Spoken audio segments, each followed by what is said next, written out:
मतलब T20 है तो जाओ और सीधे मारने लग जाओ। भले उसके चक्कर में तुम 2 बॉल में आउट हो जाओ, भले 10 बॉल में आउट हो जाओ, पर T20 है तो जाओ सीधे सीधे मारो। जो मारने जा रहा था वो आउट हो जा रहा था। एक तो पिच से बॉल बहुत धीमे आ रही थी, ऊपर से जब स्लोवर में डाल दी जाती थी तब तो और ज्यादा धीमे हो जाती थी। बाउंड्री अलग से बहुत बड़ी। वहां पिच रिपोर्ट में बोल दिया पार्थिव पटेल ने कि फ्लैट पिच है, तो सब फ्लैट पिच वहां सुन लिए और फ्लैट पिच मान लिए। उसके बाद गेम नहीं देखना क्या चल रहा है, सिचुएशन क्या है, कंडीशन क्या है, कुछ नहीं देखना। मतलब हम लोग इतने ज्यादा काबिल हैं कि हम लोगों को टीवी पे बैठ के वहां की चीजें ज्यादा समझ में आ रही हैं, और वहां जो लोग खेलने गए हैं, जो कोचिंग स्टाफ हैं दोनों टीमों के, उनके वो बात समझ नहीं आ रही। कप्तान अगर आके पोस्ट मैच प्रेजेंटेशन में तारीफ कर दे तो नहीं, नहीं कप्तान तो चाट रहा है, पर हमको यहाँ टीवी पर बैठ के पूरी चीजें समझ में आ रही हैं क्या चल रहा है। बड़े भैया हम लोग अंतर्यामी हैं, अंतर्ज्ञाता हैं, हमको सब कुछ मालूम है।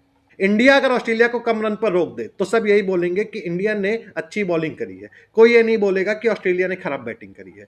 पर वहीं पे अगर आके ऑस्ट्रेलिया इंडिया को कम रन पर रोक दे तो सब यही बोलेंगे कि इंडिया ने खराब बैटिंग करी है, तब ये नहीं होगा कि ऑस्ट्रेलिया ने अच्छी बॉलिंग कर दी। नेथन एलिस की बॉल कोई सूंघ नहीं पाया, चाहे कोई भी इंडियन बैटर ले आओ। वो कब 140 डाल देता था, कब वो 120 आ जाता था। 120 में भी उसके पास 3-4 वेरिएशन है, एक ऑफ कटर है, एक back of the hand slower ball है, एक दो और हैं। उसमें भी उसकी कोई बॉल स्किड कर जाती थी तो एकदम से आ जाती थी, कोई बॉल एकदम नॉर्मल पेस से और धीमे होती आती थी क्योंकि पिच भैया और स्लो कर रही है उसको। यहाँ खेलना था तमीज से दिमाग लगा के गेम, कि आराम से सिंगल सिंगल सिंगल सिंगल लेते रहो, मौका मिले तो मार दो बाउंड्री। बाउंड्री भी बहुत बड़ी थी, 6 बॉल पे छक्का नहीं जाएगा, तुमको गैप निकालने हैं।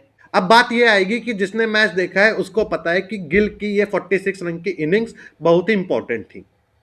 वो भी मारने के चक्कर में जाता, वो भी भले 1-2 शॉट मार भी लेता, वो 10 बॉल में 16-18 रन बना के आउट हो जाता। फायदा यहाँ पे कुछ नहीं था। इनिंग खेलनी थी आराम आराम से थोड़ी लंबी, उसी के चक्कर में ये रन बन पाए हैं। नहीं तो इंडिया वाले भी ऑस्ट्रेलिया की तरह 10 बॉल पहले ही ऑल आउट हो चुके होते। जिसने मैच देखा उसको पता है गिल की इनिंग इंपॉर्टेंट थी। गिल पूरे मैच में चाहे इंडिया चाहे ऑस्ट्रेलिया हाईएस्ट स्कोरर था। पर जब 5, 6, 7, 8 मैच बाद ये स्कोर देखे जाएंगे कि लास्ट 10 मैच में गिल की 50 नहीं है, तब वहां पे ये नहीं दिखाया जाएगा कि ये जो 46 रन है ये कितने ज्यादा इंपॉर्टेंट है। तब वहां पे ये देखा जाता है कि परफॉर्म ही नहीं कर रहा है लास्ट 10 मैचों से तो उसकी 50 नहीं है। अरे 50 हर चीज नहीं होती है। हमको चाहिए 50, हमको चाहिए माइलस्टोन। भले ड्रेसिंग रूम में कप्तान कोच बाकी प्लेयर्स की प्लानिंग कुछ और चल रही हो, पर नहीं, हमारे लिए 50 मार दें। भाई सेकेंड T20 आई में सूर्य कुमार यादव ने जो वो तेज रन बनाए थे, कितने 24-25 बनाए थे, वो कितने ज्यादा इंपॉर्टेंट थे उस मैच में। वो कोई बात नहीं करेगा क्योंकि सबको 50 चाहिए। वहां पे लिख दिया गया सूर्य कुमार यादव फ्लॉप। आज का ही मैच उठा के देख लो, जंपा आया था, जंपा को टारगेट करा है बकायदा इंडिया वालों ने। पहले ओवर में अभिषेक ने मारा, एक छक्का मारा, उसके बाद वो आउट हो गया। फिर इंडिया वालों ने तुरंत शिवम दुबे भेज दिया कि जाओ मारो तुम इसको। ऑस्ट्रेलिया वालों ने डर के मारे 2-3 ओवर तक तो जंपा लगाया नहीं। उसके बाद जब लगाया तब शिवम दुबे ने पेला उस ओवर में, इसको 14 रन आए थे। उसके बाद शिवम दुबे आउट हो जाते हैं तो सूर्य कुमार यादव आ जाते हैं। अगले ओवर में जैसे ही जंपा आता है, शुभमन गिल पहली शॉट मारता है, वो बाउंड्री तक जाती है लेकिन चौवा हुआ नहीं होता है, बच जाता है, वहां पे सिंगल जाता है। फिर सूर्य कुमार यादव स्ट्राइक पे आता है, फिर सूर्य कुमार यादव लगातार 2 छक्के मारता है। टारगेट किया है भाई, एक बॉलर को टारगेट किया है बकायदा प्लान बना के। अब वो लोग जरा आ जाए कि शिवम दुबे को ऊपर नंबर 3 पे क्यों भेज दिया। अरे भाई इसीलिए भेजा था कि जंपा आएगा मारो जाके।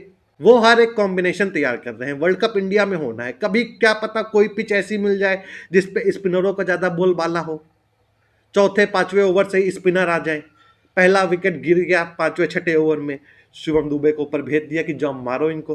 क्या इसमें गलत है? नहीं नहीं नहीं, उसका ऑर्डर चेंज कर दिया। तो ऑर्डर चेंज कर दिया तो क्या हुआ? क्या शिवम दुबे के यहाँ दिमाग में बैठा हुआ है कि जब तक 4 विकेट नहीं गिरेंगे तब तक मैं परफॉर्म नहीं करूंगा, कि जब तक 5 नहीं गिरेंगे तब तक मैं परफॉर्म नहीं करूंगा? भाई आए हुए हैं ऊपर खेलने, ये इनका ही तो स्टैट्स है। शिवम दुबे 7 ओवर से 15 ओवर तक T20 आई में 33% डॉट खेलते हैं, हर छठी बॉल पे ये बाउंड्री मारते हैं, और 144 का इनका स्ट्राइक रेट है। क्या खराब है इसमें? मिडिल ओवर में 144 145 का स्ट्राइक रेट क्या खराब है? शिवम दुबे ने 7 ओवर से 15 ओवर के बीच में बैटिंग करी हुई है इंटरनेशनल में, T20 के मैच में। ये उसी के तो स्टैट्स हैं। पर अब शिवम दुबे कह दें कि नहीं नहीं नहीं, मुझको भेज तो तुम 7वें ओवर में रहे हो, पर विकेट तो सिर्फ अभी एक ही गिरा है, मैं नहीं खेल पाऊंगा, मैं तो 5वें डाउन का बैट्समैन हूं। ये कौन सी बातें हैं यार? उसकी पोजीशन चेंज कर दी, उसका ऑर्डर चेंज कर दिया। अरे ओवर तो वही है, संजू सैमसन भैया ओपनिंग में जाएंगे तो चल जाएंगे, अरे बहुत बढ़िया, फिर 18वें ओवर तक खेल जाएं, पर जहां उनको दूसरे ओवर में भेज दिया गया एक विकेट गिरने के बाद, वो नहीं चल पाएंगे। क्यों भैया नहीं चल पाओगे? मेरा ऑर्डर चेंज कर दिया गया। अरे क्या कैसी बातें करते हो यार तुम लोग। T20 है, टेस्ट ओडीआई की बात नहीं हो रही, वहां ये सब नहीं चलेंगी हरकतें। T20 में चल जाएंगी, चला रहा है वो।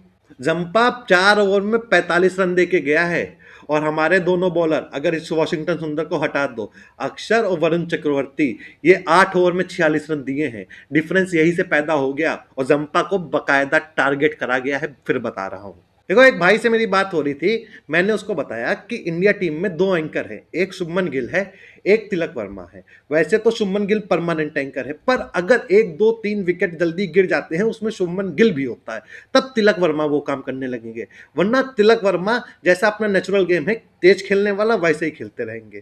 तो उसने बोला कि 2 की जरूरत ही नहीं है, तिलक है बढ़िया एंकर, तो तिलक को ही रहने दो, गिल को हटाओ, जायसवाल को लो, या गिल से कहो अच्छा तेज खेले। तो बस एक एग्जाम्पल मैं देना चाहूंगा, इंडिया की ओडीआई स्क्वाड जो चैंपियंस ट्रॉफी भी जीती, जो वर्ल्ड कप के फाइनल में भी पहुंची थी, 2 एंकर थे, 2। एक विराट कोहली जो ऊपर से आते थे, और दूसरा केएल राहुल। अगर रोहित शर्मा, विराट कोहली, शुभमन गिल ये लोग जल्दी आउट हो गए तो फिर केएल राहुल आता था, वो पारी संभालता था। इसी तरीके से यहाँ भी 2 एंकर हैं। देखो एंकर रोल का मैंने ही बोला हुआ है कि एंकर रोल वो होता है जो अपना विकेट संभाल के खड़ा रहे, उसके आजू बाजू वाले लोग आके मारते रहे, वो अपना विकेट बचा के खड़ा रहे। विकेट बचा के सिर्फ खड़ा नहीं होना है, स्ट्राइक रेट भी मेंटेन करके रखना है, सिंगल डबल, और हर चौथी 5वीं बॉल पे अगर मिल जाए तो एक चौवा मार दिया, और उसके बाद लास्ट तक खड़े रहना। 16वें 17वें ओवर से एक्सेलरेट ऐसा कर देना कि 20वें ओवर तक तुम अपना स्ट्राइक रेट भी 180 70 90 पहुंचा लो। हाँ, शुभमन गिल का वो काम रह गया आखिरी में आके, पर उसकी वजह से पूरी इनिंग खराब तो नहीं हो गई। और ये उनके लिए है जो शुभमन गिल की इस इनिंग को खराब बोल रहे हैं, उनको वो वाली इनिंग भी खराब बोलनी पड़ेगी। मैंने कभी उसको खराब नहीं बोला, मैंने कहा कि थोड़े रन वहां पे कम रह गए थे, कम इसमें भी रह गए थे, बोलता हूं कम रह गए थे, थोड़ा और शुभमन गिल को आगे तक खेलना था, जल्दी आउट हो गए। पर इस इनिंग पे अगर उसको बाबर आजम बोलने लग जाओ तो बहुत से लोग बाबर आजम हैं,